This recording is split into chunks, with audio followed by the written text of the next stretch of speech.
of my talk tonight is try liberty for a change. Too often we hear about change. We hear it in every campaign. You know, we're going to change things because the fast group is no good. But I think that too often they forget about the principles of liberty. And of course, that's what this organization is involved in, as not only the educational part, but also getting you involved in trying to change the nature of what's going on in Washington. I talk a lot about education. I talk a lot about politics. I've spent a lot of years in being involved. And sometimes I emphasize education, other times politics. Tonight, this evening, when I was flying into the airport, I don't come back here very often, so coming back to Washington is a little bit unusual compared to when I had to come up frequently. And Jeff wanted to know whether I missed it. The answer is no. But I was thinking about it because it was 40 years ago that I was first elected to the Congress in 1976. And it was on again, off again. I was in for a partial term, lost, and came back in for three terms, 6 years, and then decided I had enough of it. I went back to my medical practice, and I was doing that for 12 years, involved in education work, and then came back to Congress in '97. So it's been both, and you might ask me what I think is most important. The truth is, I think education is the most important. And why was I so involved in politics? Well, because it gave me a chance to try to spread a message, and to me that was very important. Some people then would say, well, that means you didn't try that hard because you didn't care whether you won or not. I said, I probably tried harder because the number of votes that I got wasn't for me in a political office. They were voting for a philosophy, and if I didn't do well, it was a vote against liberty. So that is the reason I put a lot of energy into the political process as well.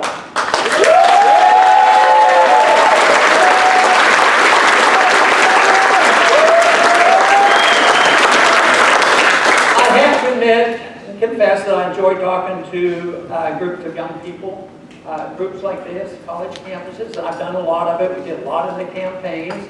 And to me, it was a challenge, but it was also gratifying.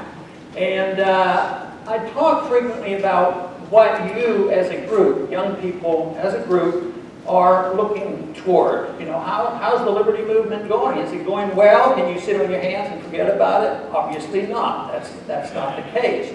But there's a lot of problems. And I'll describe the problems. I'll talk about it. I'll talk about the chaos in the cities of this country, the economic chaos, the total abuse of our monetary system of foreign policy that makes no sense whatsoever. But in the same sense, I believe very strongly if your group, your age group, will be taking so many important positions, if you know and understand liberty, then there's every reason in the world to be optimistic. Now, I think he's talking about who's going to be a next leader. But you know what? I don't deal, well, I do deal in numbers, but in a different way. Yes, you need leaders. You need a Jeff Frazee to lead and put an organization together like this. But what I'm looking for and work for is leadership in the country that's more than one individual. It's a group, and it's the thought leaders, the people who care about the philosophy of your country, the people who are teaching in the schools. And if you go to Congress or if you work for somebody, then you are able to spread a message because it is the principles of liberty that are so important. And of course, these principles aren't too complex. They can be defined as personal liberty, and if you go from there, you can come up with all the positions that you need. It's your life. It's your money, and it should be your way of spending it and doing what you want. Assume the responsibility for yourself and all the benefits for yourself, but nobody else should be telling you what to do or restraining you if you don't hurt anybody.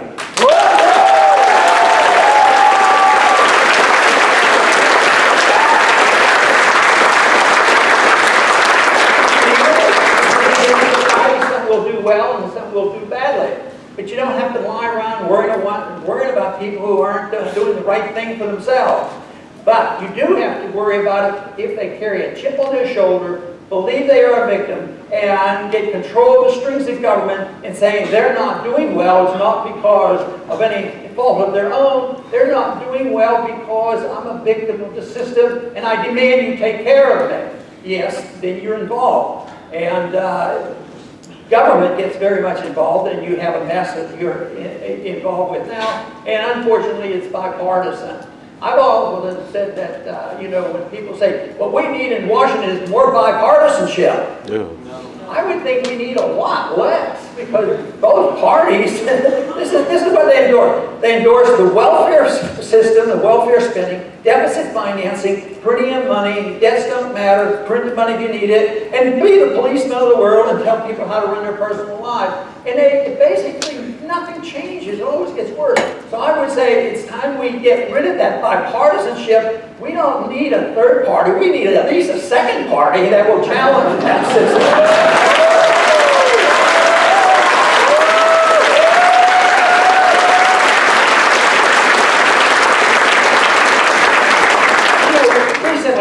Our news has carried a lot of attention and a lot of fear-mongering, in my estimation, about what's going on in our country. That there's killing going on, and there is. And sometimes there's not just a murder. There'll be mass killing. Every once in a while it has to do with Islam. Most of the time it does not. If you look at the killing, the epidemic of killing right now has to do with inner city killing. And it's totally ignored. Those people seem to not even count. So it's something that is important that we realize what is going on so that we can adjust it. Why are the people so unhappy? I keep asking myself that. Why are the people so unhappy and so angry, you know, during this election cycle? Because when you look at it, you go out, and I'm sure you don't have to go too far in Washington, D.C., especially if you're looking at the homes of people who work in the military-industrial complex and a few other places. People are doing quite well, you know, but there's a lot of people very, very unhappy. And the socialists have captured the issue. They talk about the 99 and 1% ripping us off. And there's some of that we can agree with. Because when the 1% gets wealthy, because they control the strings of government, they're the bunch of lobbyists who know how to build weapons that we don't need, or involved with the Federal Reserve, and they get the money first, and they get the interest, they get the money interest-free, and then they get to buy stocks and trade and have these buyout agreements. People who are getting very wealthy over it. But there's a big difference between somebody getting wealthy and are part of that 1% that did it because they used government and they worked on the inside and they got benefits from government, versus somebody else who risked his finances, went out and hired a lot of people, made a product that you and I want, and we made him wealthy. He was rewarded for what he did. There should be a big difference. The person that worked his way up there and earned his living, let him keep it. The people who...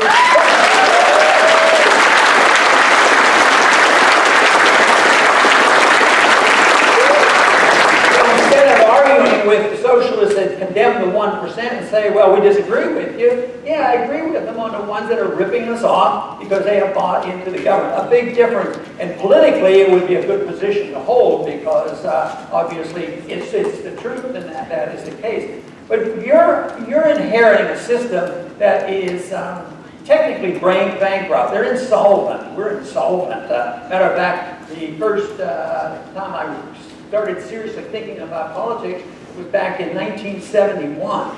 And 1971 was a year, I had started studying Austrian economics along with medicine in the 50s and the 60s. And it was predicted that this silly notion of a pseudo-gold standard called the Bretton Woods gold standard would eventually fail. And on August 15, 1971, Nixon declared it a failure, closed the gold window, went off the gold standard, stiffed everybody in the world as well as the American people, and your money couldn't be redeemed, opened up the floodgates of inflation, the floodgates to pay for welfare and the warfare went on. And to me, that was a significant event. And now you're seeing and witnessing, in my estimation, the cataclysmic end of a system that was totally non-viable from the very beginning of 1971. It has lasted much longer than a lot of people believed it would last. So it's 1971, we ended up with a fiat dollar, paper money, print as much as you want and see what the world does with it. And weirdly, the world has accepted, and they still do. Generally, you can look at charts and see the dollar doing this, especially against gold. You know, if you measure long-term the value of the dollar, when the Fed took it over, it was $20 an ounce. When I got concerned and interested in seeing what was happening, it was $35 an ounce. Foreigners could put $35 down and get an ounce of gold. And of course today, now it's $1,300, and it's going to go much higher. That's the real value of the money. One thing that Mises, the great Austrian economist, said is if you destroy the value of the money, you wipe out the middle class. The middle class is getting wiped out, and that's why there's a lot of anger out there. They don't understand it, but it has led to a rallying cry that will give you free stuff. And then, you know, Bernie Sanders comes up and gets a lot of support from this because they don't understand the fundamentals of economics, and they don't understand the fundamentals of liberty. Because the principles of liberty would prevent the bad economic problems, and the principles of liberty would also prevent us from engaging in a foreign policy which makes no sense. It's time we reverse the attitude and look seriously at what the founders talked about, at non-entangling alliances, mind our own business. It's time we just bring our troops home and stay here.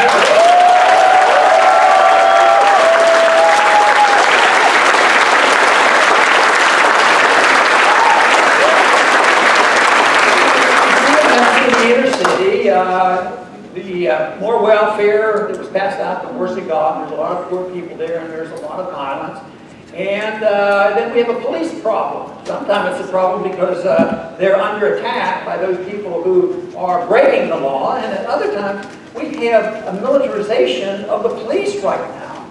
And they get military weapons. They have these operations that go in and attack individuals, and a lot of this stuff, these police operations come from the drug war. So if we don't want the wars overseas, we ought to get rid of the drug war here at home as well.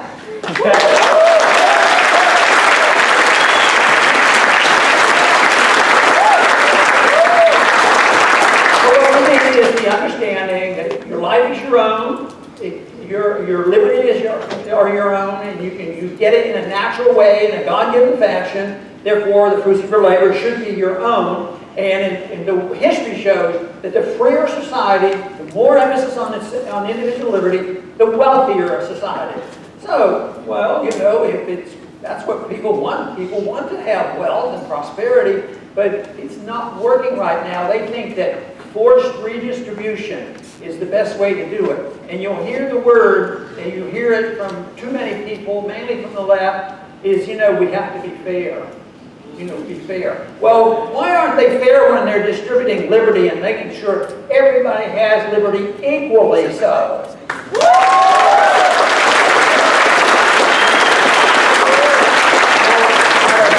If you look at the Department of Justice, when they enforce the drug laws, it isn't very fair. And minorities do get a short end of the stick on that. But the answer is not demanding more stuff and more entitlements. And violence doesn't work either. And then the police become, you know, more aggressive.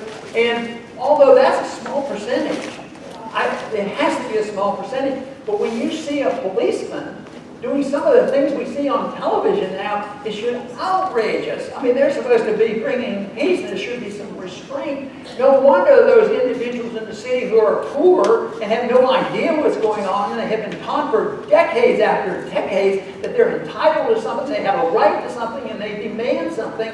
Why there's a conflict? It seems like a natural occurrence that there is a conflict. But you know, that problem that we have in the inner cities now is combined with our foreign policy. Because we have a foreign policy of intervention. We can go overseas. We're the policemen of the world. We're engaged in about 130 countries. We've had, in your lifetime, most of your lifetime has been war. And it's constant. And then we elect somebody who's supposed to be for peace. He wins the Nobel Peace Prize, and he starts 3 new wars. We have to call the pass on that.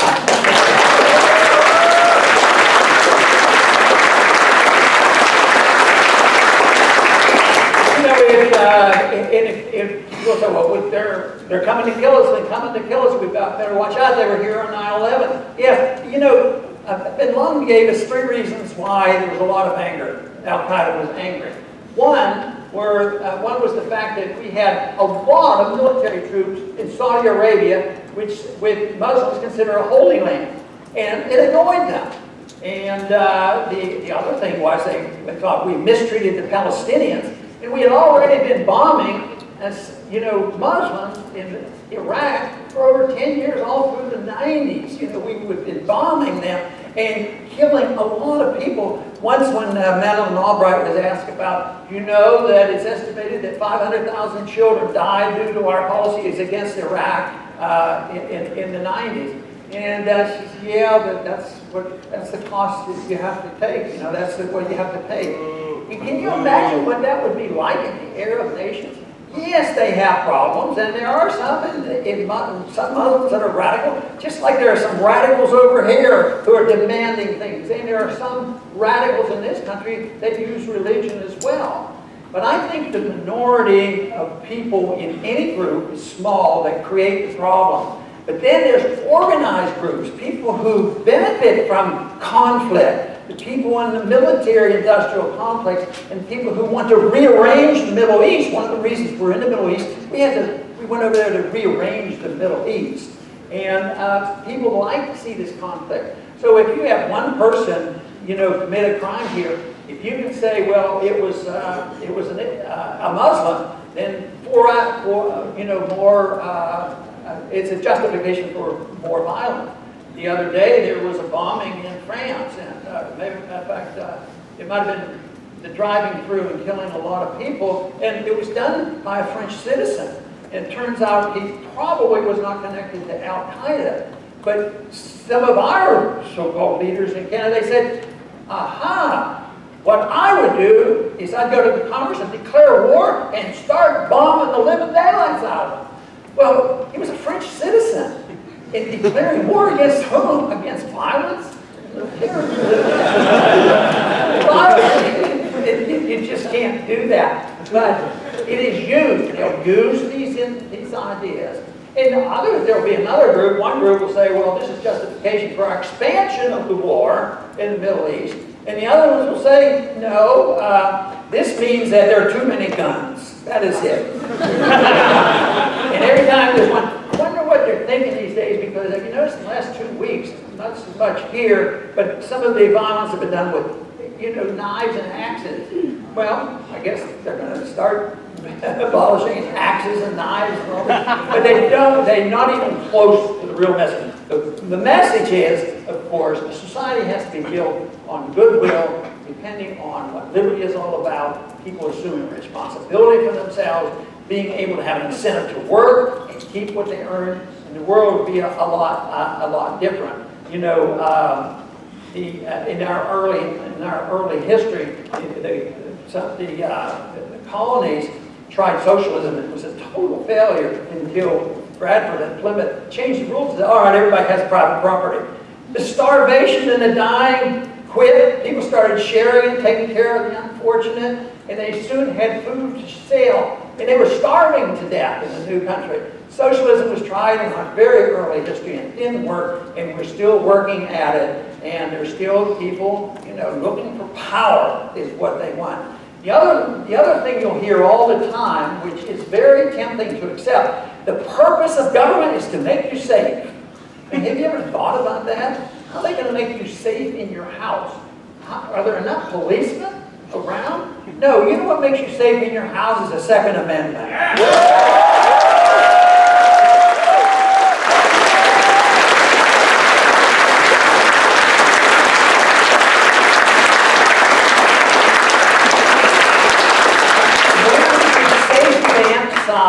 Means they're quite willing to diminish their concern about liberty, because they don't see that the number one, if not the most important, if maybe should be the only one, the purpose of government should be to protect liberty. And it shouldn't be any more complicated than that. And I'm also convinced, this goes back to education and politics, I'm also convinced that the prevailing attitudes of the people have a lot to do with what Congress does. In the 60s, we were in a vicious war, in Vietnam. 60,000 Americans were killed. We elected a new president in 68. Nixon came in, he was supposed to stop it. Even after Nixon got in, there were 30,000 more Americans killed. So if you think of bad things happening, I mean, they've been around for a long time. But this whole idea that we can impose ourselves on the world, and we did all that in Vietnam, and guess what? We finally left. We didn't win that war, we left, we lost. And now, guess what? We visit there, we trade with them, they're more capitalistic than they used to be, and we won a lot more in peace and accomplished nothing in war, except a lot of people died, and we're suffering the same consequences of the same war that's going on. We have an epidemic of veterans committing suicide, and I'll tell you what, if we stopped these wars and did a lot more and a lot less of that, we'd all be a lot better off.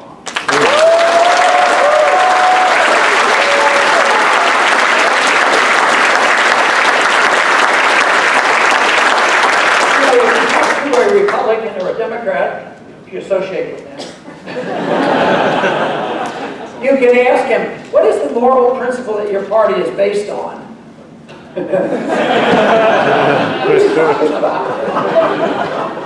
Well, there are some days when all the parties seem to forget what the moral principle ought to be. For me, the moral principle for the best society is the non-aggression principle.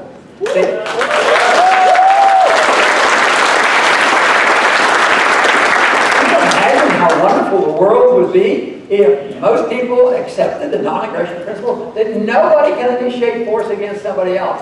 And Bastiat wrote that great little book called The Law, and he makes it. If you and I can't do it, we can't steal from our neighbor, and we can't do this and that because we're hurting people, we can't hurt our neighbor. Why is the government allowed to do it? They're taking from us all the time and redistributing wealth, and they're killing people. They're in wars that they should be involved. So the non-aggression principle, you know what? I think that most Americans basically believe in it. That they don't, if they need something, they don't go to their neighbor's house and steal their lawnmower and this or that. I think most people follow that rule. But most people still accept the fact, well, yes, but I'm having a tough time, so I'm going to send my congressman. He'll take care of me.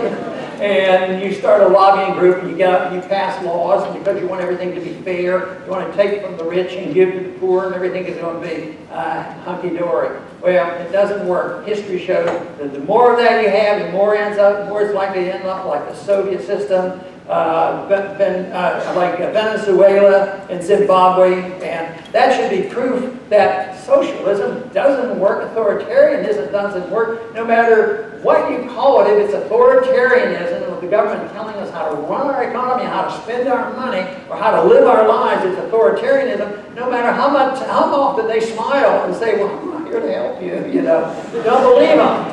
Don't believe them. What you want is your freedom. And if people had their liberties and respected other people, believe me, this would be a much nicer place in the world. So if we are to have the revolution, it will be to build on this message that is very receptive by many people. I know that young people say, hey, that makes sense. And this message was well received when I ran for the presidency. They like this idea. And what I think so many people like, and what I like about it, it's something that brings people together. Right now we're at loggerheads over foreign policy, over drug wars, and the police doing too much, and other entitlement people demanding it. But if you take a diverse audience, because if you want diversity, which is a decent goal, if you want diversity, it should be done because people want liberty. And people can use their liberty any way they want, as long as they follow the non-aggression principle. And then all of a sudden, the people who want a different lifestyle, you don't even have to argue with them. Even if you think, well, that is stupid, and you're going to ruin your own life, but I am not in charge of your life, other than the fact that I'm in charge of my life, I'm in charge of trying to teach my children, I'm in charge of maybe working with groups to get people to do good things for themselves. But when you resort to the government to try to solve all those problems, that's the armed force. And that's where I think the problems come from.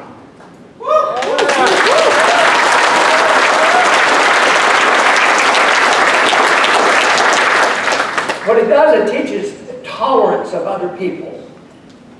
Some people have a great deal of tolerance with other people's lifestyles. We have, generally, Americans are pretty good on tolerance of other religious beliefs. People, have different beliefs, and some people don't have any beliefs. But if they're not badgering you about it and interfering with your liberties, yes, that's their choice. But when it comes to tolerance, some people aren't tolerant on how you spend your money. You have too much, and you're spending it on the wrong things. I don't think you should spend it for this, and you don't know how to spend it. You might buy junk food. We got to write a law against that. Junk food's bad for you. So we have to take care of you. We don't have any confidence in you that you'll do the right thing. So tolerance is one thing on personal habits and religious habits, but then there are some others who have total intolerance of you dealing with your own money and your own responsibility. That they think that you're not going to do the right thing. And in spite of our economic problems today, America is still the most generous nation probably in the history of mankind. $387 billion last year was donated. And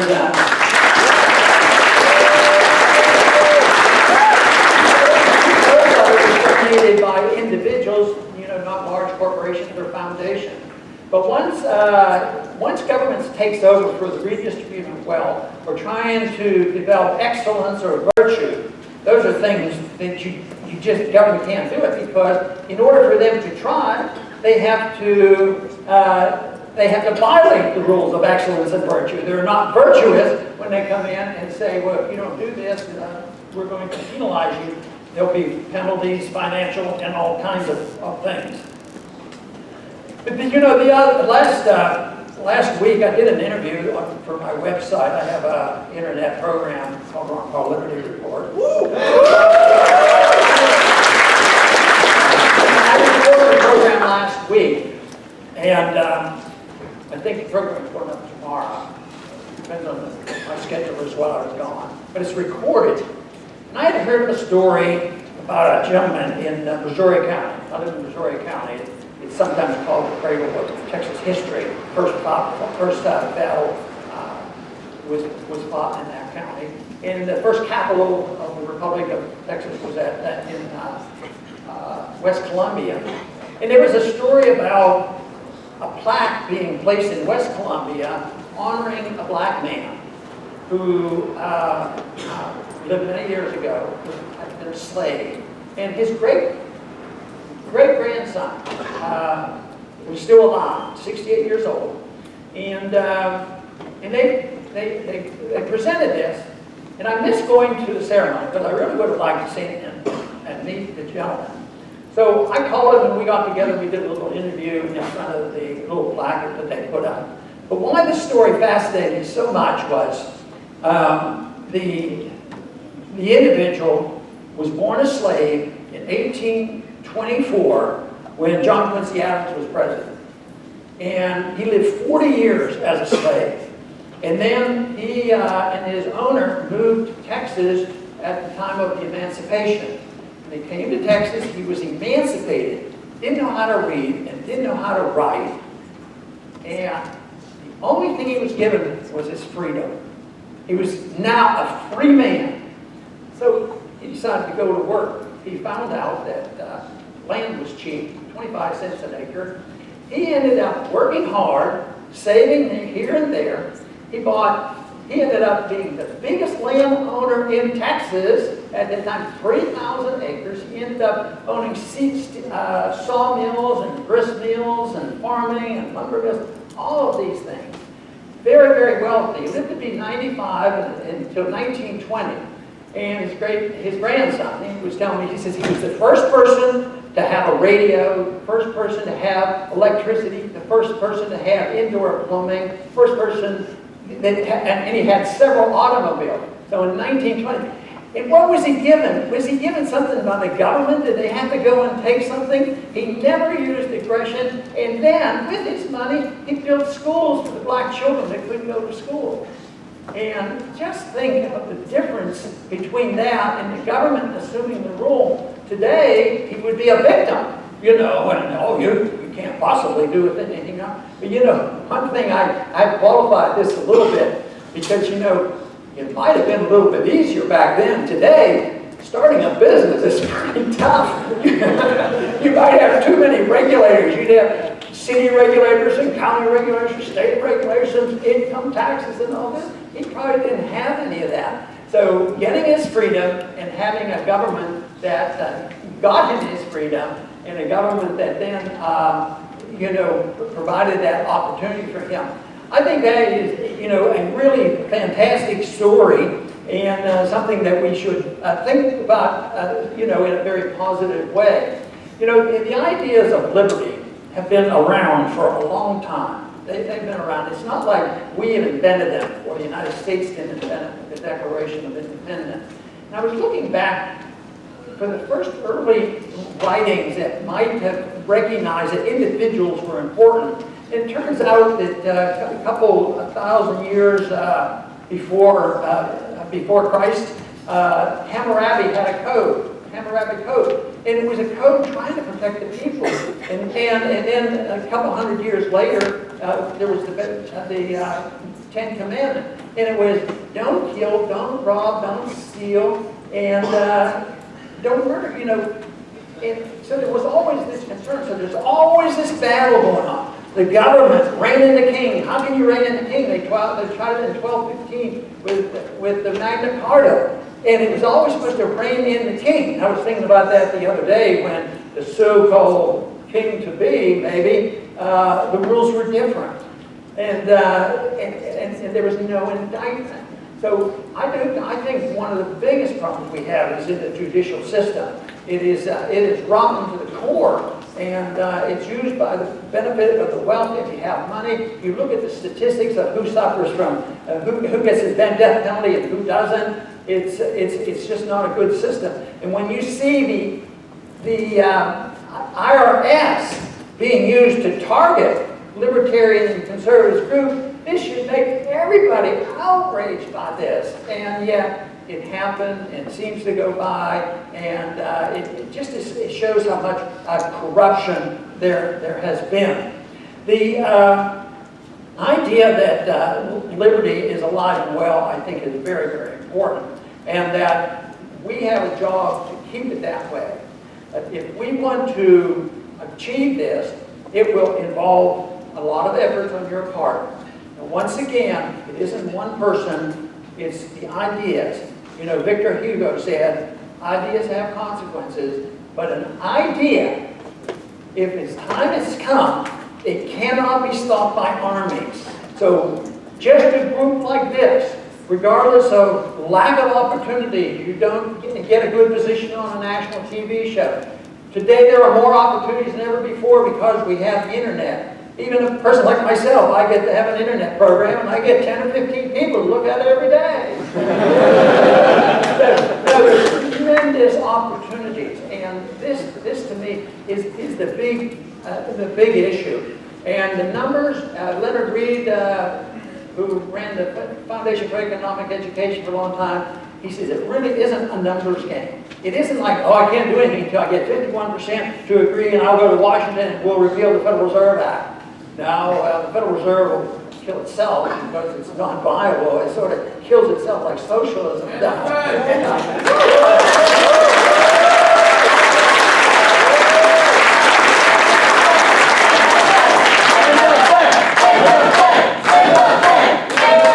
Right now, I think I have to end my speech pretty soon. But no, I want to finish on a very positive note because as bad as things seem and look, I think where we're making some big inroads is the fact that there are more people like you that are thinking this way, and it's the end of an era. Keynesianism is dying and not almost dead.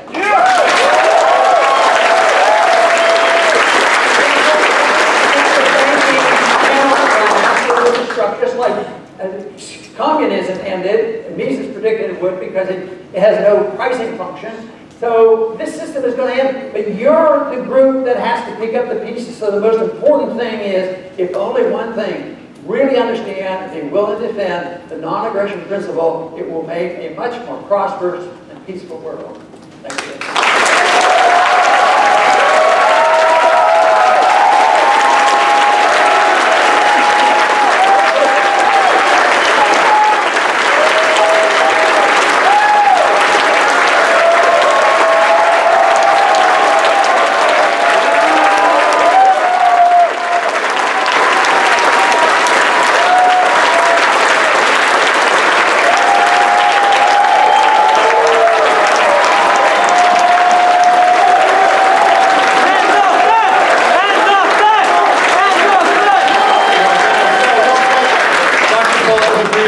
Questions that we had pre-submitted that I wanted to read him. Dr. Paul, thanks again for coming out. It's so awesome to hear from you. And of course, your message has inspired so many of us. First question I have, if you could do it all over again, would you have done anything different?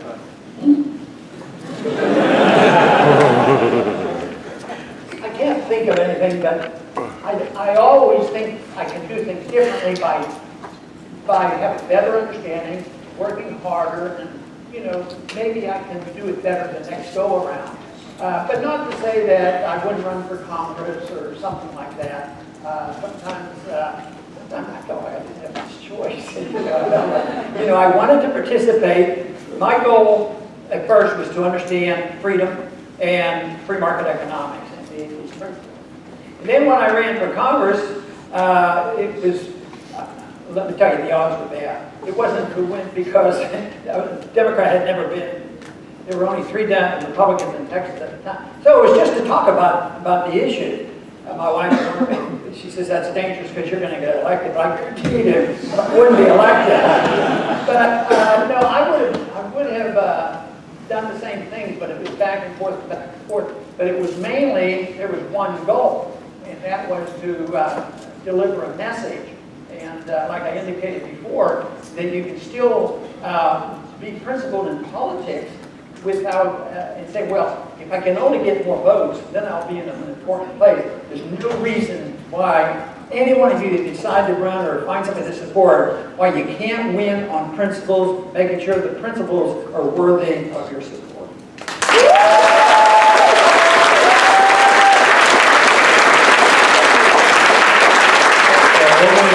Your career, if you had to point to one moment that you thought was your favorite moment, or maybe a successful moment, or maybe a debate moment, one moment over your entire career that was your favorite, in your whole lifespan. Politics and all that, sir. Oh. Yeah, that's dangerous because you might miss something that I should have mentioned. No, I guess I might divide it. I have to divide it up a little bit. If it's a political thing, I think the message of liberty, I think I got a few people interested. But I think if it's down to specifics, I would say I'm pleased that the next go-round, the next bailout, the Federal Reserve is not going to get a free ride.